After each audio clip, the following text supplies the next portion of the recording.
So the questioner is Joe and the group,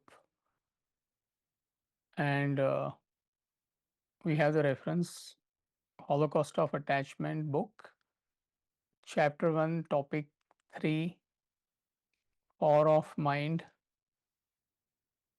the graph from sane to insane, which is that's what the graph is all about. And there are two questions. Please explain this graph. How do we use and apply this in our day to day lives to effectively manage our emotions? Please provide some examples. So, Radha, can you read that paragraph, please? The graph below depicts the fall of the human personality to virtual insanity.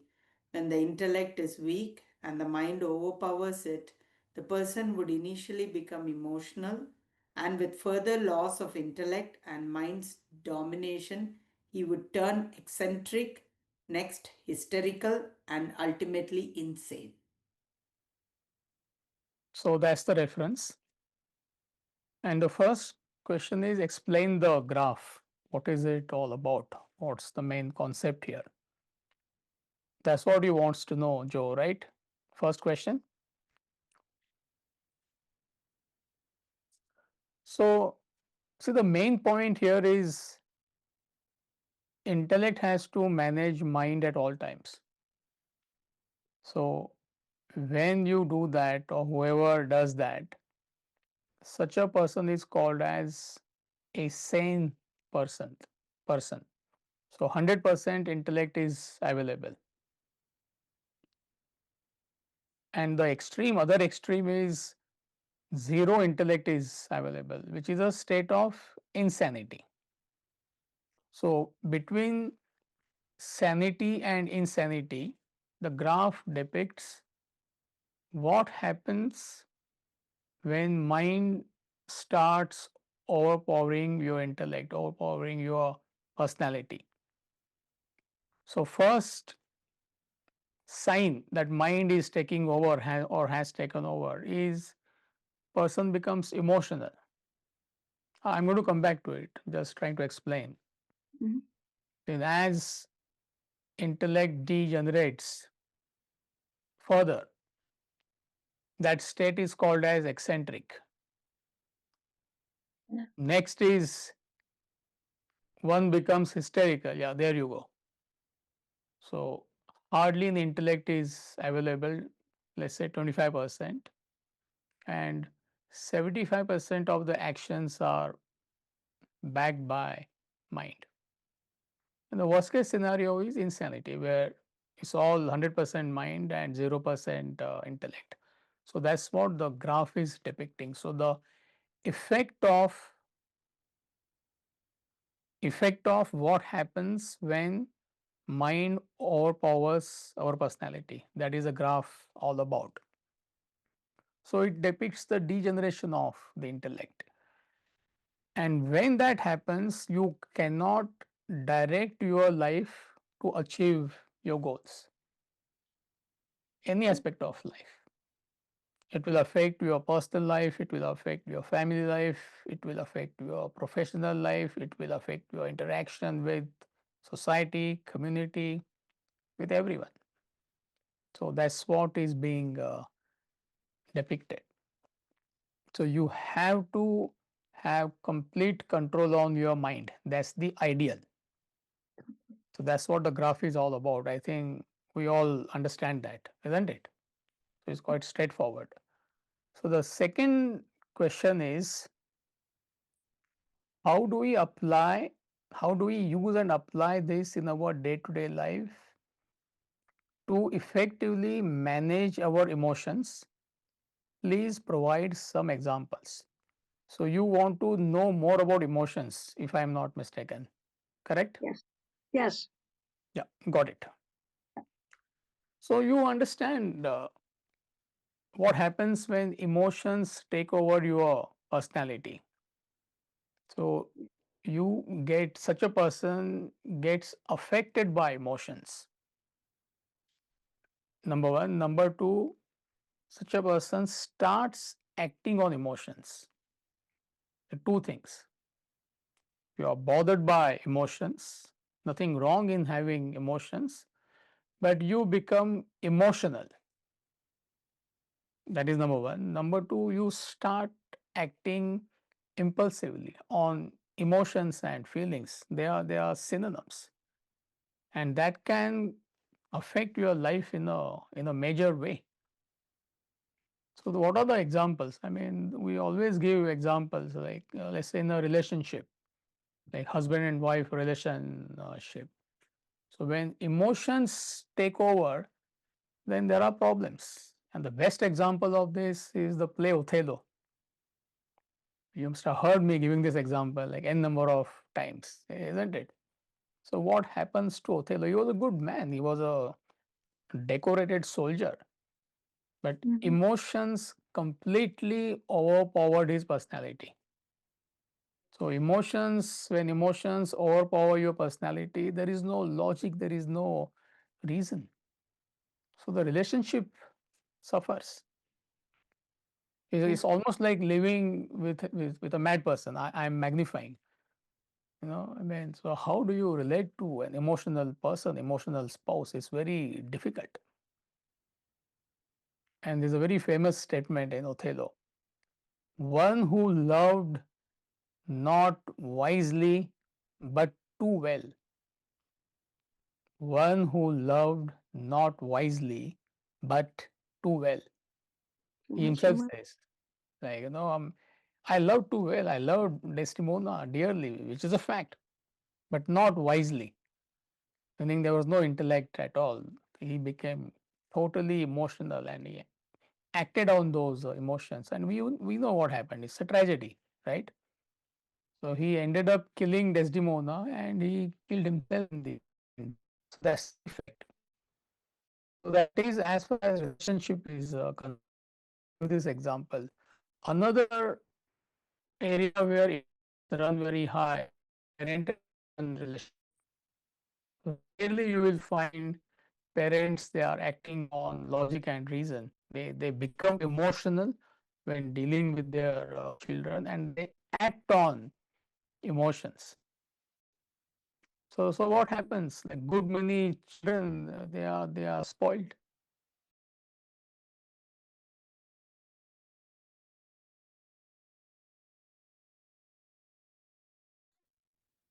I think we lost Amitji. Yeah, it was freezing up. Mm. Yeah, Yeah. Wi- he's back. Wi-Fi. Rather, our connection is unstable, internet at home. Yeah, Amitji, now you are back. You can unmute. Rather, the connection is unstable at home. So No, it's No, no, no. It's It's Amitji's connection. Amitji's even I connections. even I got it's unstable. So okay, anyway. So parent coming back, parent and children example is the best example. So whatever parents do, they have best of emotions for their children, but they become emotional. When children are doing well, they are high. When they are not doing that well, they feel low. So they are affected by their emotions. And also they act on emotions rather than on logic and reason. So the pampering of children is the best example. We always discuss this, right? It's not that you should deny anything to your children, but how much to give. So when you pamper them, you shower them with whatever, you know, I mean, they are spoiled and it could be detrimental. In most cases, it is. Or you protect them too much, the overprotection. So they are not self sufficient. So they find it very difficult to manage their life. Once they go away from home, when they have to stay in a hostel or dormitory or in their married life where mom and dad they are not there to protect them. So that's the effect of acting on emotions rather than making them self sufficient in life. That's the obligation of any parent.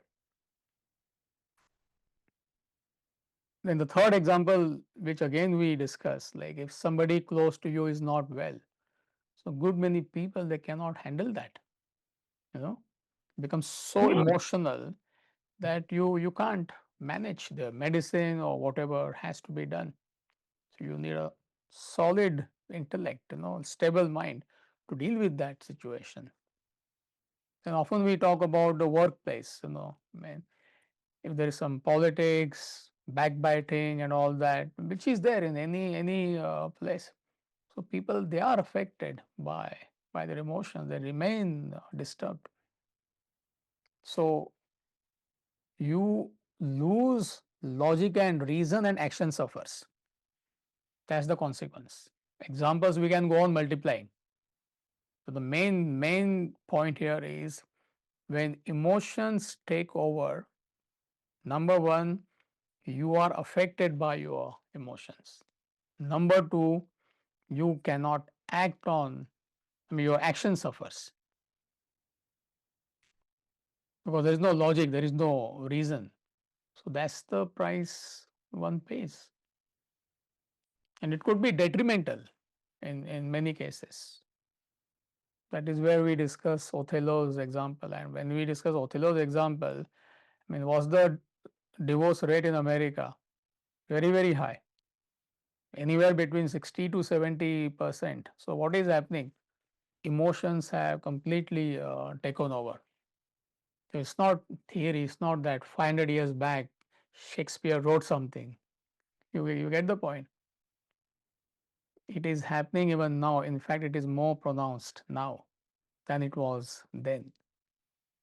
So, how do you deal with this? So, any kind of emotional behavior in oneself, you have to arrest it right in the beginning. You have to be aware and you need to understand that yes, I'm getting emotional when I interact with my wife, when I interact with my husband, when I interact with my children, when I interact with my colleagues, wherever you feel you're getting affected by emotions. So there is a tendency to act on emotions. So you need to understand it and you need to arrest it right in the beginning. So if you don't do that, then mind will eventually overpower your personality, and degeneration will start. From emotional behavior, you will slip into being an eccentric person. There is no stability in eccentric person. One moment he could be happy, next moment he could be dejected. That is eccentric. And hysterically almost being mad. So that could be the outcome. So it's a very broad classification. Sanity, emotional, eccentric, hysterical, insanity. Now you can fit in 100 more psychological terms into this. Schizophrenia and depression and all that. This is the reason, this is the cause. So that's what the graph depicts, the degeneration of human intellect. So you need to understand this, you need to arrest it right in the beginning. It's like how we do a medical test.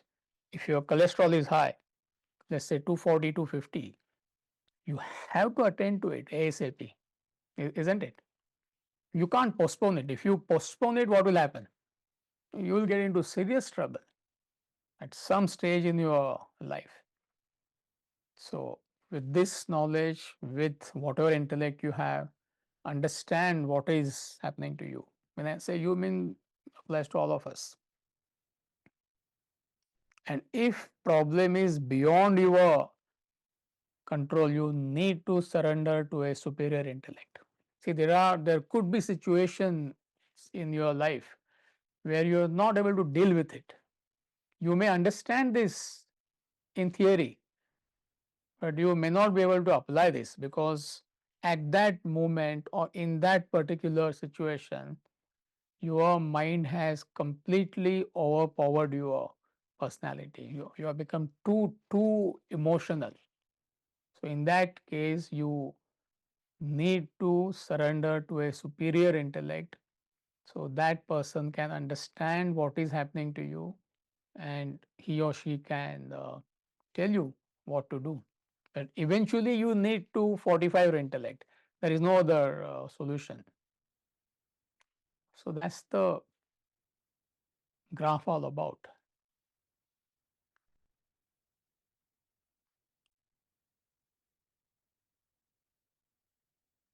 So does that answer your question, or you're looking for something else? That does answer my question. I thought one time that you may have said that most people fall between emotional and eccentric. I wondered about getting sane. Is it a constant? It is. You said that at the beginning. It's a constant battle. Have to watch it right at the beginning of the emotion. Okay. Yes, that does answer my question. Right. Yeah. Thank you.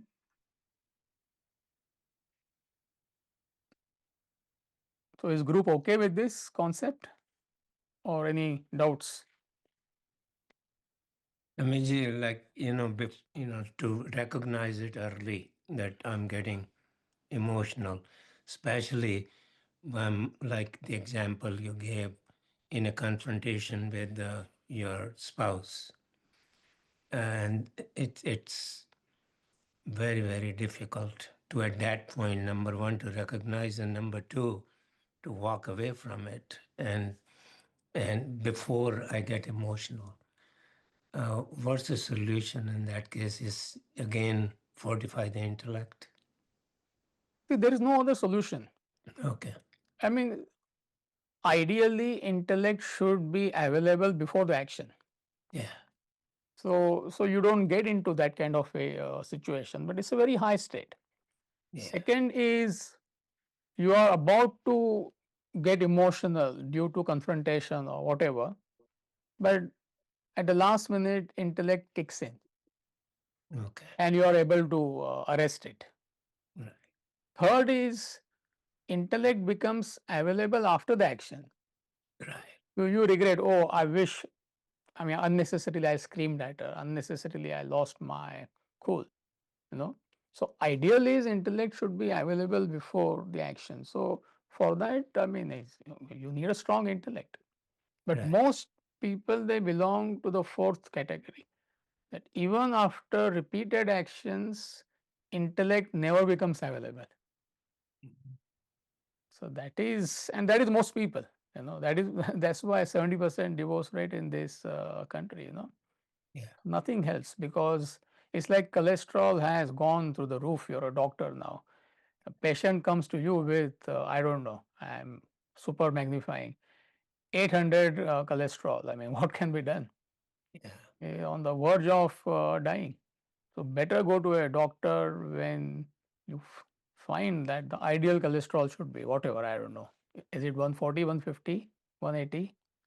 Yeah. It's less than 200. Yeah. Less than 200. The moment it crosses 220, immediately you should be alert. Right. Right. Thank you.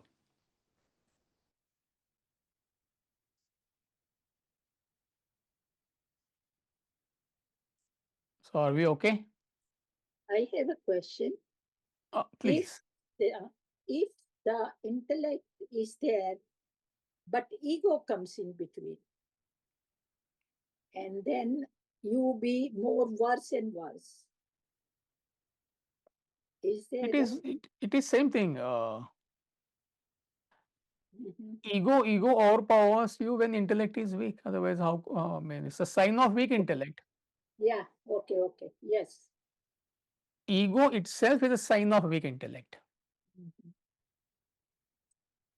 So, and I mean, it's a valid point. I mean, so ego may prevent you from correcting yourself, or it may prevent you from surrendering to a superior intellect. So, bottom line is weak intellect.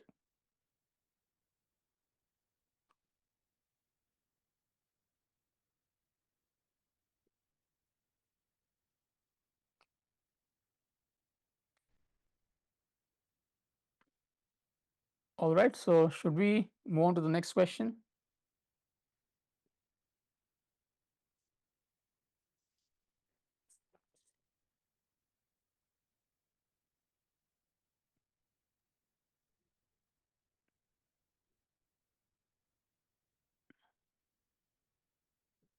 Yes, Radha. HOA Chapter 7, the ultimate goal, last topic, last paragraph. The above three disciplines of karma, action, bhakti, devotion, and jnana, knowledge, should be practiced conscientiously every day to help unfold the self within. Such concerted practice would gradually annihilate one's desires, and with the reduction of desires, the practitioner develops a sense of detachment, a dispassion for all that the world offers. This sense of detachment and dispassion is an essential prerequisite. Question: what is the difference between detachment and dispassion? Please explain with examples. So, what is the difference between detachment and dispassion? Please explain with examples. So, what he's talking about here is the effect of removing bulk of your desires. So, that's the thought flow. So, how do you remove the bulk of your desires? Is through three spiritual practices: service, devotion, and knowledge. So, when you do that, you are left with few desires. So, that, relatively speaking, so that state is called as state of renunciation, state of detachment, or uparati. That's the word we use. So, you function in the spirit of detachment and dispassion. That is that state of uparati, meaning you have no value for what world has to offer. What value we have for the toy world right now, isn't it? Any one of us. We are totally detached, we are totally dispassionate about the toy world. But how did we reach that state? When all the desires for the toy world are gone. So, similarly, when your desires are gone, the bulk of the desires are gone, you reach that state of detachment and dispassion. So, you understand, I mean, world has got no meaning. There is least happiness in the world. So, that state is talking about. So, you can use these two words interchangeably, but I will explain it further. So, you must understand the concept that no value for what world has to offer. That one sentence is enough. That state, in that state, you are detached, you are dispassionate about what world has to offer.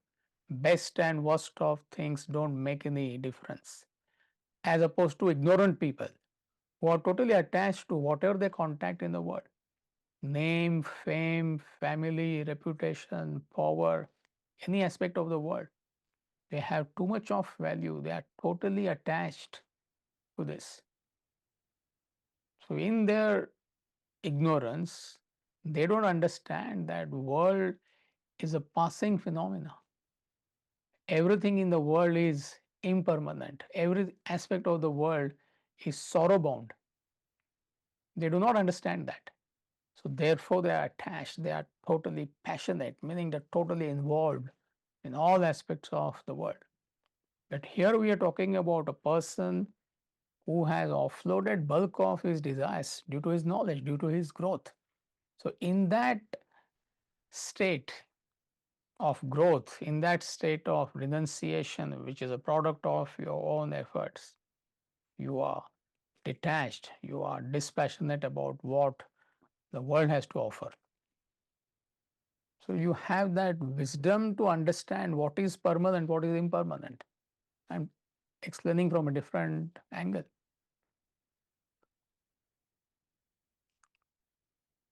One who steals my purse steals trash. That's the value you have for money. I mean, you have a right value. It's not that you discard wealth, you understand wealth is a commodity which is necessary for my sustenance. That is the role of wealth. So that's the right value.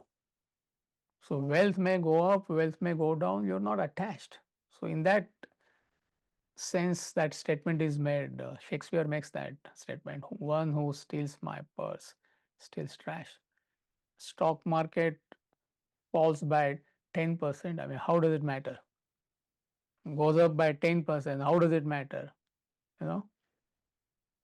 So you have no value or you have right value for wealth. I'm giving you one simple example.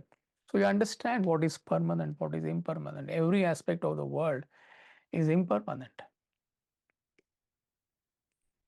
Brahman alone is real, isn't it?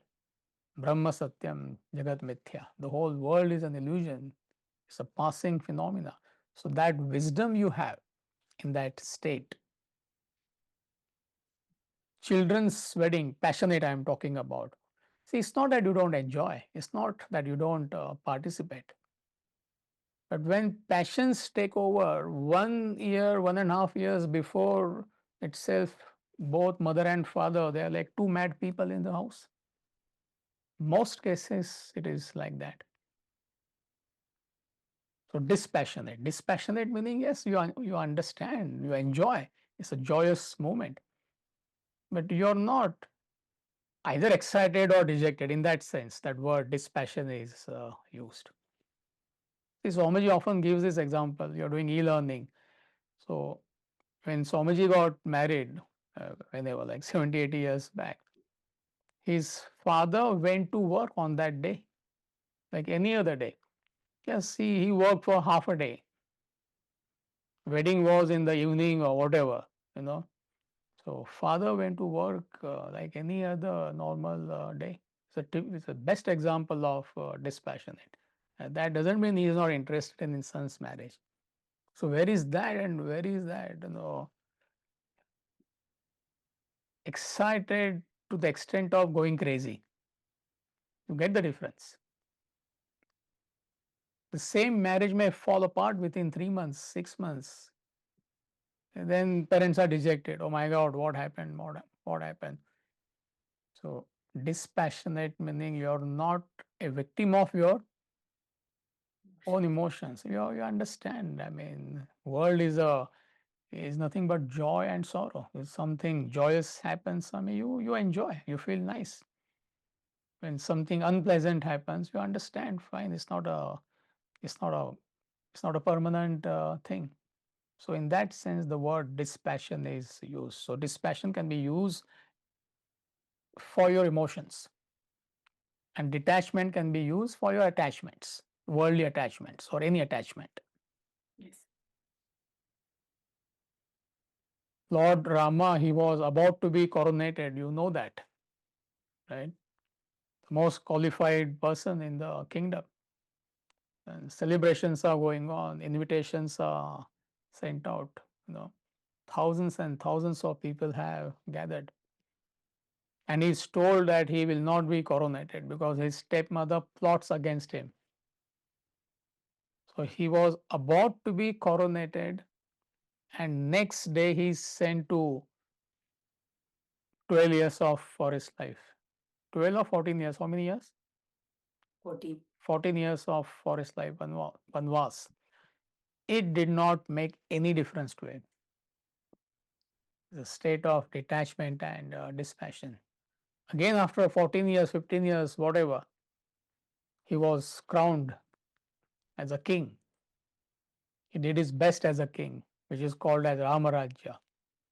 So whether there was kingdom, whether there was no kingdom, did not make any difference.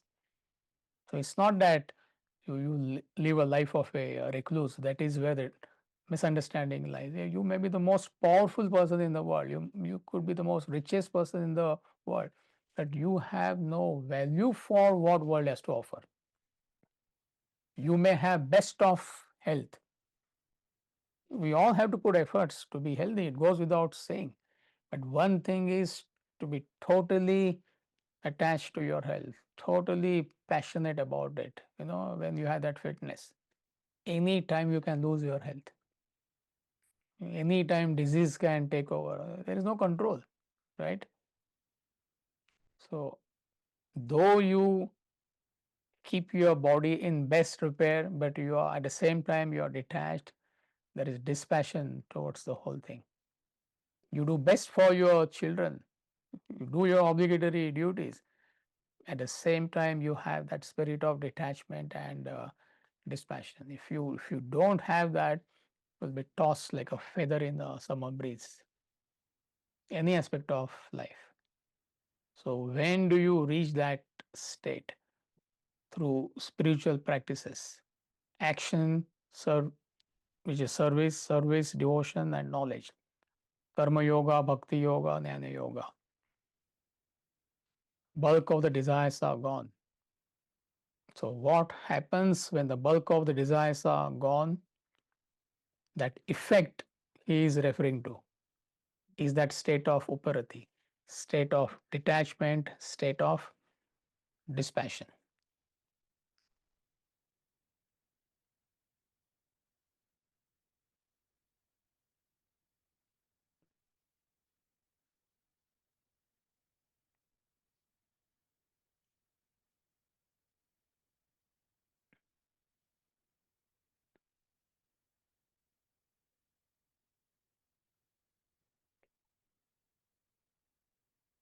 Are you okay? Yes. Thank you.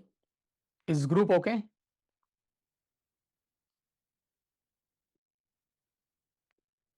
Okay. Next question, please.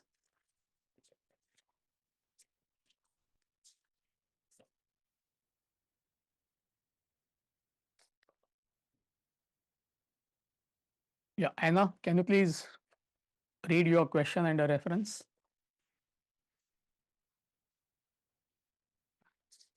Sure. Vedanta Treatise, Chapter 5, the three types of action. And the last topic. Please explain selfless action and clarify below. Can one act selflessly by renunciation of desire? Is selfless action automatic, meaning without the thought of doing the action? And 4, is it possible to recognize selfless action in oneself when one is not self-realized? Yeah, and then you're giving the background of the question. Yeah, which Yeah. group can read? Yeah. So what is it you exactly want to know, Anna? Because when we did Kenopanishad or Isavasya Upanishad, I mean, half the Upanishad was on selfless action, right? So what is it you want to know? So this, I think, was before we did the series. Uh-huh. But I guess it's more trying to differentiate unselfish and selfless. Mm-hmm. And the integration I was doing was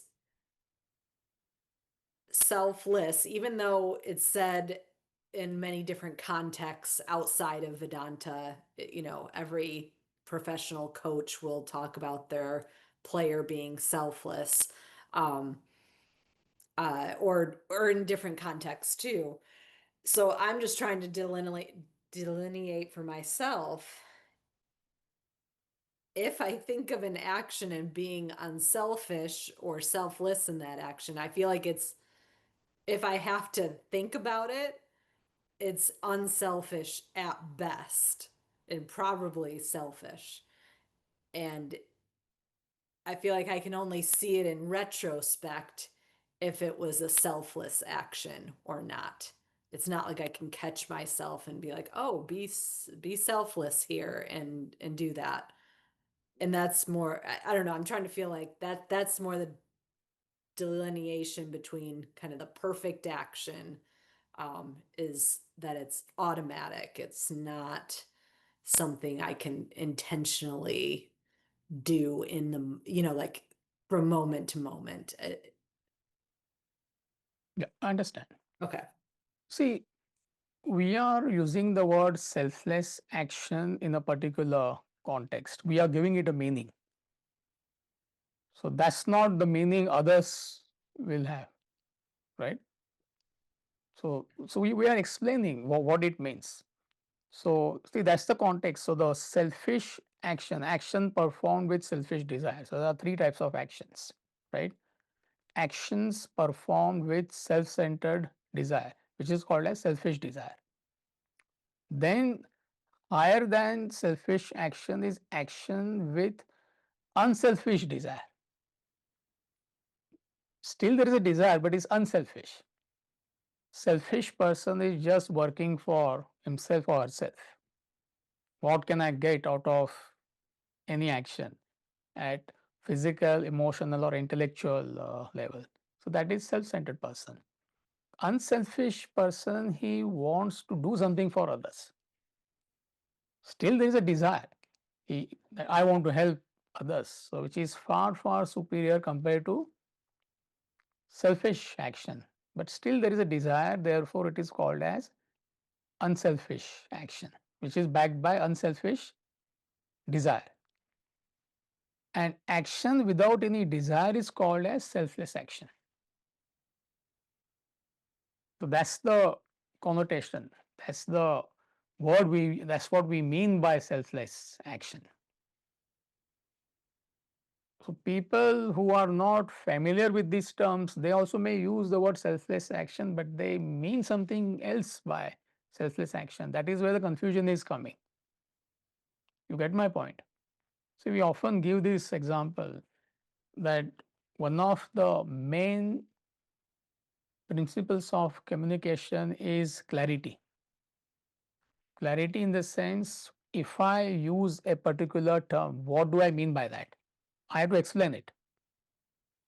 And I have to make sure that you also understand what I mean. See, for example, I am talking about an elephant and I am describing elephant. But your understanding of elephant is camel. What are we discussing? I am talking about elephant, you are understanding camel, elephant camel discussion is going on. I mean, it is chaos. So therefore, I have to define, I have to describe an elephant. Elephant is whatever, A, B, C, D, E, F, G, right? So when we are using the word selfless action in Vedanta, the correct word for that is nishkama karma. English translation does not help, I understand. Nishkama karma is the correct word, desireless action. So that's what we mean by selfless action. And it's a very high state of spiritual evolution. And you said it rightly. I mean, nobody can apply that. Meaning only a person who is on the verge of self-realization, he can function in that spirit. Only he or she could be selfless. So when we say nishkama karma or selfless action, meaning person has only one desire. There is a desire even in selfless action. What is that desire? Desire for liberation, desire to reach the transcendental. So therefore it is beyond body, mind, intellect. Selfless, self meaning pertaining to body, mind, intellect. Less meaning no desire for body, mind, intellect. So what desire you have? There is no desire, only one desire, desire for liberation. So that is the true meaning of selfless action.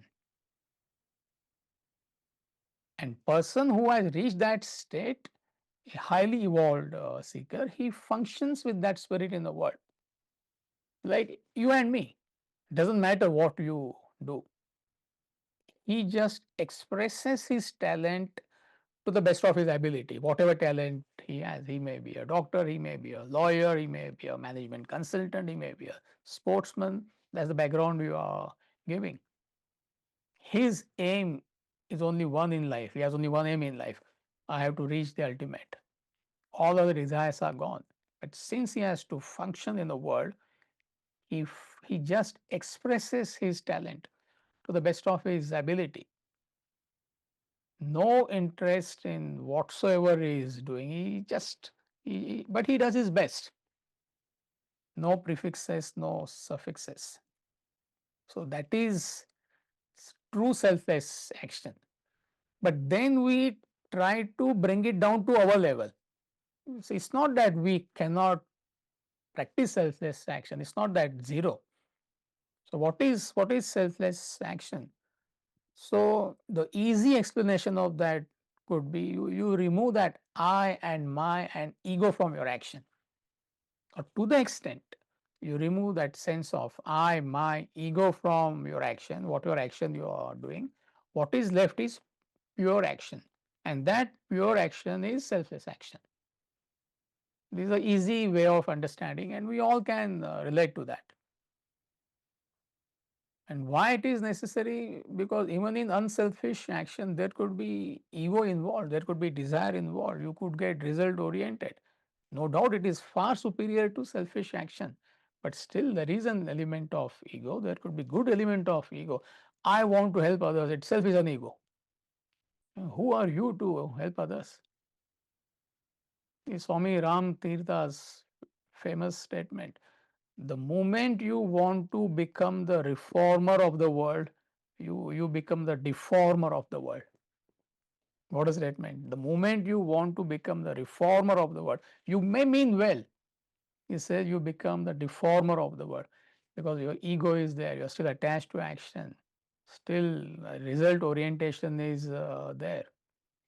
So therefore, Vedanta is telling us, no, you step up to the next level of action, which is selfless action.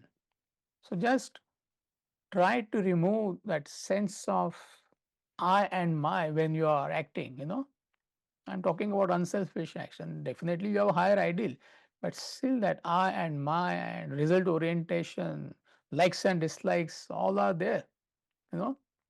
So try to get rid of that I, my, that ego, likes and dislikes.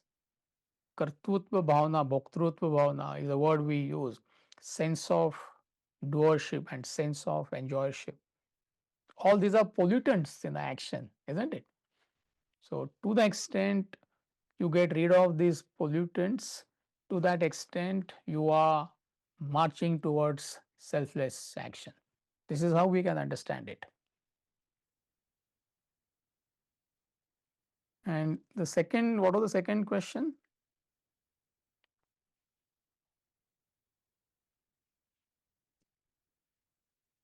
I mean, I think you pretty much answered it. Yeah, can one act selflessly by renunciation of desire? Renunciation of desire is selfless action. Quite simple. Is selfless action automatic, meaning without the thought of doing the action? No. There is planning, there is programming, there is understanding, there is analysis, all that goes. Meticulous planning is required for any action. But what is the intention behind it? Selfish person does it for himself. Unselfish person does it for a cause, for others. Selfless, there is no such intention. You just try to fine tune that action, any action you are doing, to suit your obligations or whatever you are supposed to achieve through that action. So in fact, it is well thought of action. Automatic action is animal life, and whatever comes to their mind that animal does. So in fact, you use your intellect at all times. That is selfless action. That you don't want anything for yourself.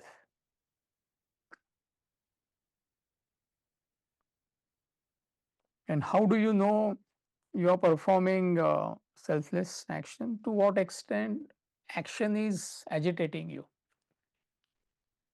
Selfish action, maximum agitations, stress, worry, anxiety, all that. Unselfish action, less agitations, less anxiety. So selfless action, all this reduces. So you are moving towards selfless action. It does not tire you, less fatigue. Selfish action, maximum fatigue. 3-4 days is max most people can work. Thursday itself they switch off. Friday somehow they may work. Saturday, Sunday if they don't work they'll collapse. unselfish person doesn't need a break. I mean, once in a while he may need a break. Selfish person can go on and on. So by this you can find out to what extent action is agitating you, to what extent you're getting involved in the action, you're becoming possessive about the action, entangled in the action, to what extent action is tiring you, to what extent you have that I, my, ego in the action. So these are the symptoms of action being not selfless. You get the point? Yep. Thank you. But like you said, it's a very high state. If we come to the level of unselfish action, I mean, that itself is extraordinary achievement.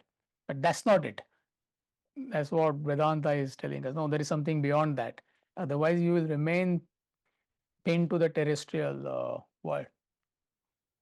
And the backdrop you are giving, the coaches and all that, I mean, it's unheard of. I mean, I'm not saying they are not practicing. It is possible. Maybe one or two players they have reached that state. The only goal left in their life is enlightenment, and they're just expressing their talent as a tennis player or whatever sports they are playing. I'm not saying it's possible, but usually the word selfless they use is don't worry about the past and the future. Just focus on the present game. Usually in that context, that word is used. We don't use in that context. But we also use when we talk about success, you know, forget about the past, forget about the future, just focus on the present action. So in that sense, that word could be used, selfless, possible, but that's not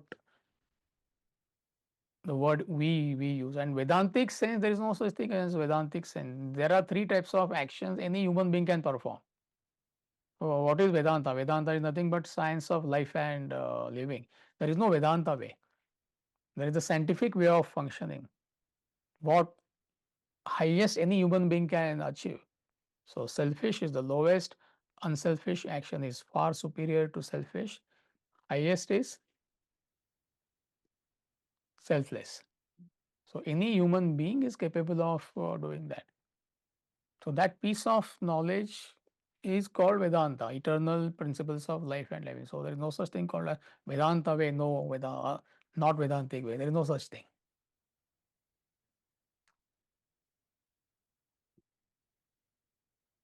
So I think this should help, right? Yes.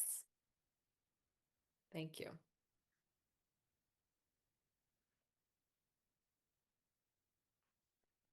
Group is okay?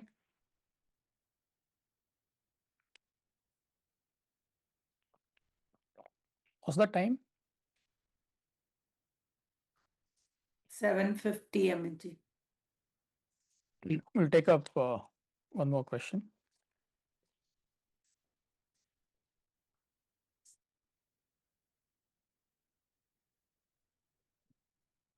Hari Mamaji. Reference Bhagavad Gita, chapter 9, verse 1, para 4, explanation. Krishna offers to impart knowledge and wisdom to Arjuna. As we all know, a guru can give knowledge and the student has to reflect and contemplate to convert it to wisdom. Yet Krishna says he will impart both.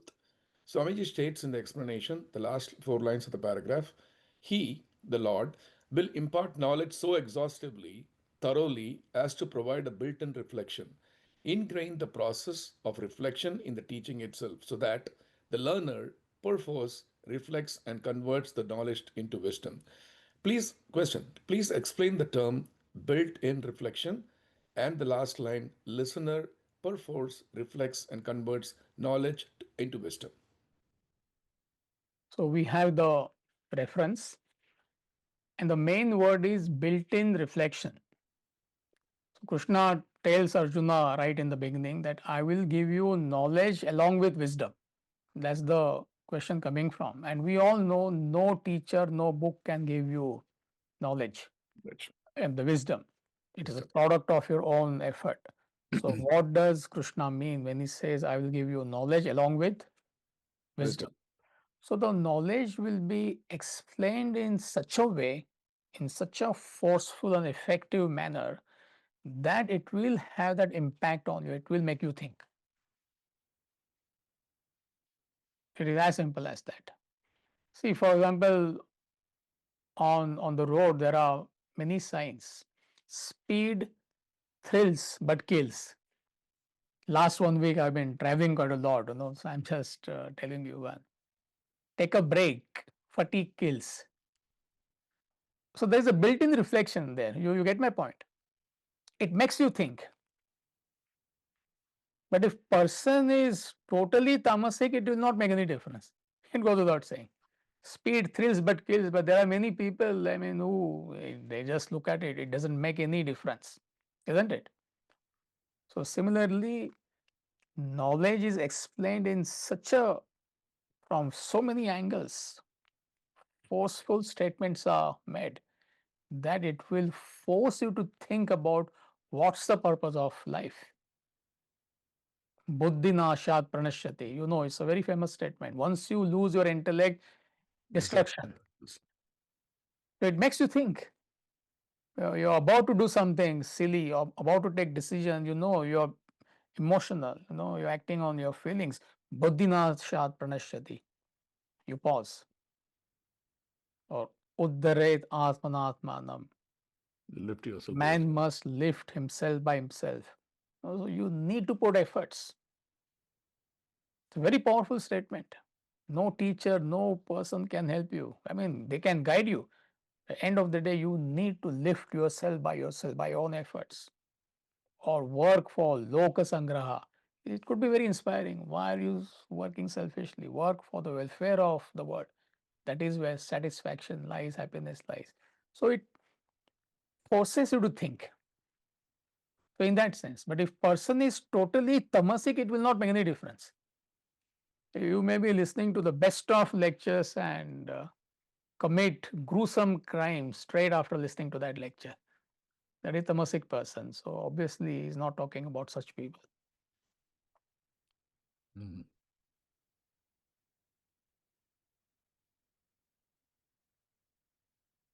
Does that answer your question? Clear.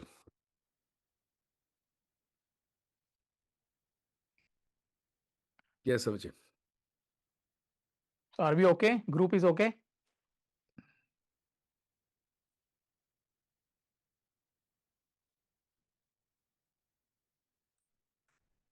So we have 5 minutes, so we can quickly take up one more question, or we can clarify. If you have any doubts from what we discussed today, I think let's do that.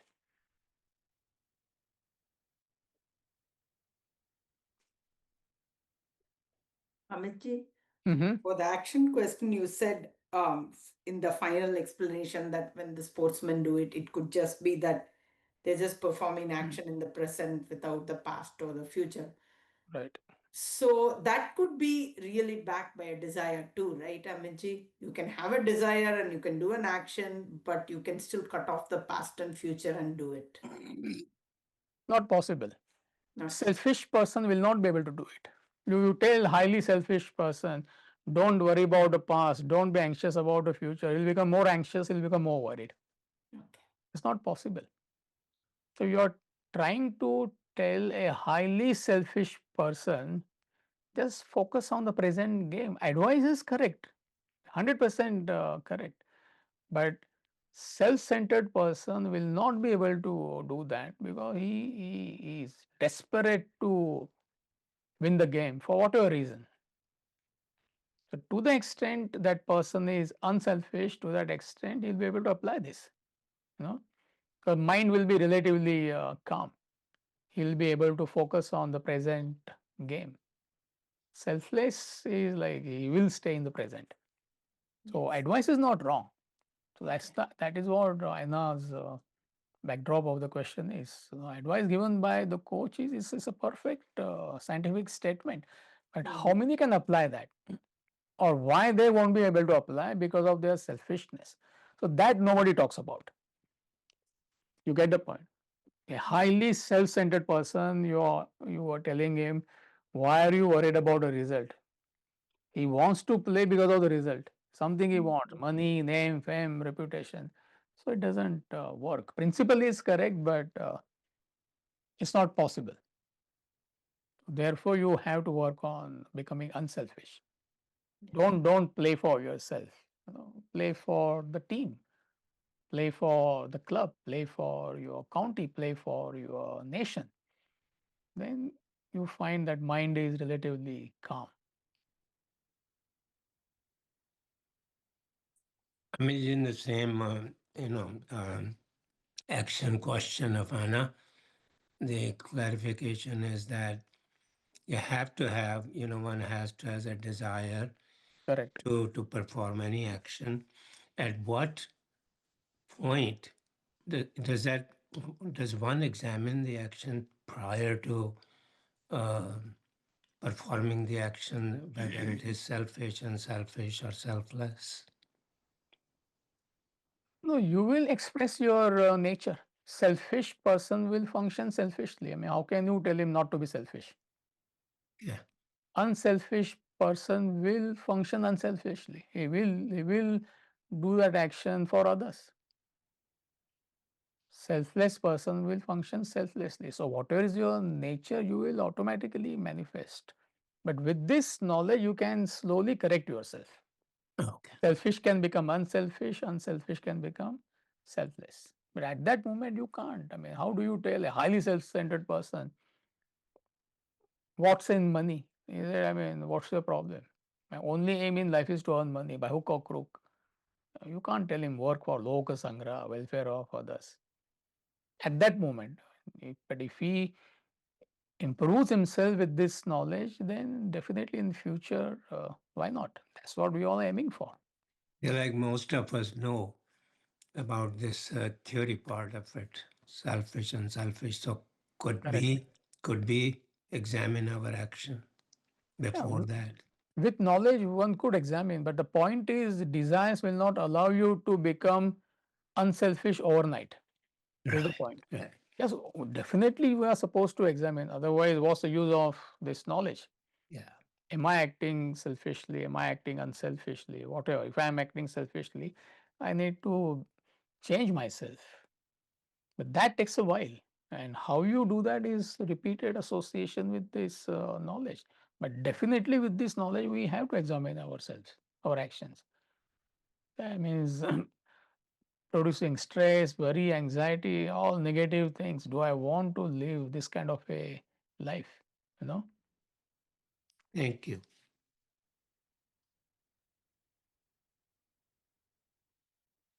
Amitji, one more clarification. Yeah. So, we said that selfish action is pertain to BMI, and then only if you have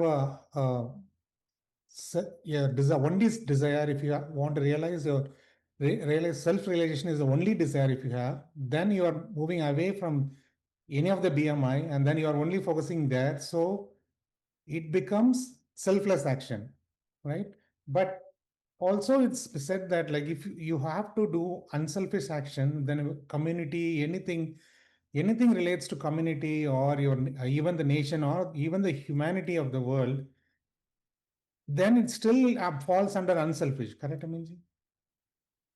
It is, see, again, you go by the definition. What is selfish action? Person works just for himself. Yeah. Whatever he wants at physical level, emotional level, intellectual level. Unselfish action is person works for the welfare of others. Again, that depends on the capacity, one's growth. You could unselfishly work for your family to begin with. There are people who can't even identify with their family. So if you rise to the level of family, it is unselfish vis-a-vis person who just works for himself. Then you think about the community, the organization for which you are working. And slowly you are able to accommodate the interest of the larger group. But still it is pertaining to world. You want to do it. Either you may get emotional satisfaction, intellectual satisfaction, or whatever. But selfless is what world is beyond world. Self-realization is beyond world. So what are we talking about? So there is no desire for what the world has to offer. So that is true selfless action. And one, I mean, slowly you reach that level. How can a selfish person be selfless? At least let him think of his family first to begin with, you know. So when your identification is with the entire world, what is the entire world? Feeling of oneness. That is the state of that is supreme reality. Supreme reality is all pervading. So therefore, a person who is at that level, he can think of selfless action, or he qualifies to perform selfless action. Can you understand why world? I mean, there is something beyond this world also. But it's a step by step growth.